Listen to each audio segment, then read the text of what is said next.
Dragi slušatelji, dobrodošli u današnji podcast. Bliže nam se Božić i već šurcamo po raznim dućanima, obavljamo blagdanski shopping, pečemo sve vrste kolača, kitimo kuće, pjevamo božićne pjesme. Bismo li uopće mogli zamisliti Božić drugačije? Kao doba naših djedova i baka, kada se slavio nekako tiše, nekako mirnije, nekako toplije. Danas ćemo otključati stare tradicije i anegdote iz djetinjstva naših predaka. Poslušajte ovaj blagdanski podcast Najdraže uspomene.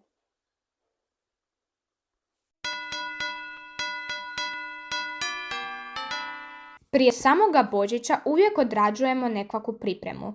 Danas su to velike kupovine, kićenje kuće i pečenje kolača. Danas se čar Božića pomalo izgubio jer cijeli grad blješti od ukrasa već od 1. prosinca. Naši stariji kitili su bori kuću, a neki čak i župnu crkvu, na sam badnjak, no ukrasi nisu bile kuglice i lampice, već orasi u ljusci, jabuke i šećerni bomboni.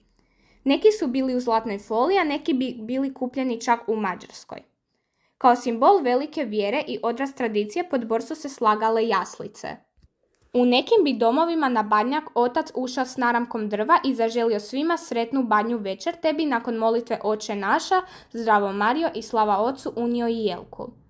U drugim bi se pak domovima po podu postavio najlon pa po njemu posula slama, a onda bi se djeca po njoj valjala.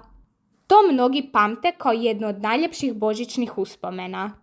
Ponekad bi kao ukras na stolu stajala pšenica posijana na Svetu Luciju i zapaljena svijeća.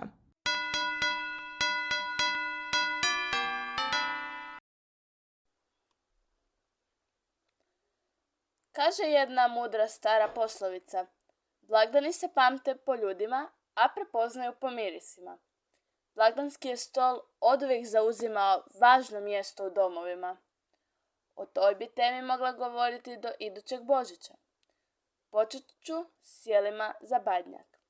Kao što znamo, u mnogim je hrvatskim domovima običaj posjeti na badnjak, stoga bi se jeo šaran i krumpir, prežgana juha, a nakon polnoćke kisela paprika punjena kiselim zeljem, a negdje bi se čak jeo i odojak pečen na posebnoj parasničkoj peći. Za božićni doručak posluživala bi se hladetina, suho meso, jaja i kruh, a božićni ručak bio je vrlo važan.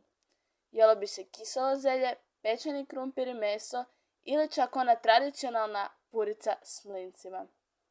Kako je meni moj djed ispričao, purica je dolazila od bakine sestre iz Zagorja i bilo je jako bitno da bude purica, a ne puran. Mlince je pekao pradjed na starinskoj drvenoj peći, a posebna anegdota se veže upravo za te mlince. Moj djed kao dijete uvijek pradjedu krao mlince s peći, jer su mu se oduvijek sviđali baš takvi, mekani i ne do kraja zapečeni. Jedne se godine dogodio nemili događaj također vezan uz mlince. Naime, došla je prabakina sestra, koja je inače bila vegetarijanka i nije podnosila mast, te se, ne znajući da su pečeni zajedno s puricom, dobro najela mlinaca, a kasnije je sve to povratila. Poznati kolači i torte su ronđoš torta, orahnjača, mahovnjača, razni sitni kolači i oni koji bi donijeli susjedi. Pod borom bi djecu također dočekali naranče i jestivi licitarski konjići.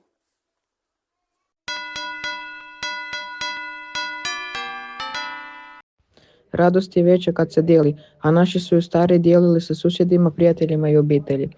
Naglasak nikada nije bio na darovima nego na međusobnom druženju. Iako su često dobivali darove pod božićnim drvcem, oni nisu nikada predstavljali glavnu svrhu Božića. Često bi se cijela obitelj sa svim daljnjim rođacima okupljala u jednom domu na božićnom ručku.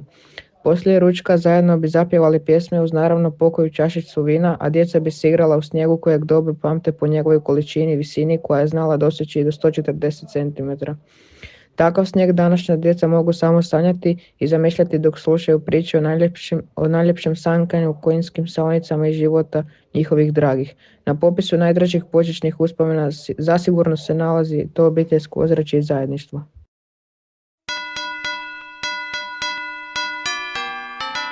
Kad bi zazvonila crkvena zvona i nebom se prosule pahuljice, cijele bi se obitelji zaputile na božićnu polnoćku.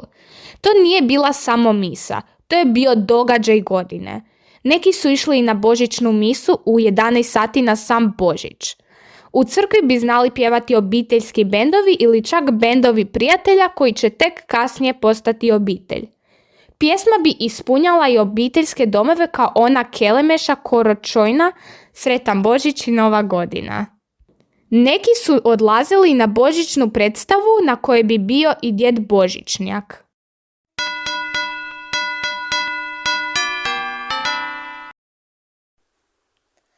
Božić je uvijek blagdan za pamćenje. Zato smo i odabrali najljepše uspomene kao temelj našega podcasta. Sve ove teme na izgled različite ipak nose istu poruku. A to je da kad padne ona posljednja pahulja, sve uspomene nosimo u srcu i prepričavamo ih. Jer tako one nikada neće zastarjeti.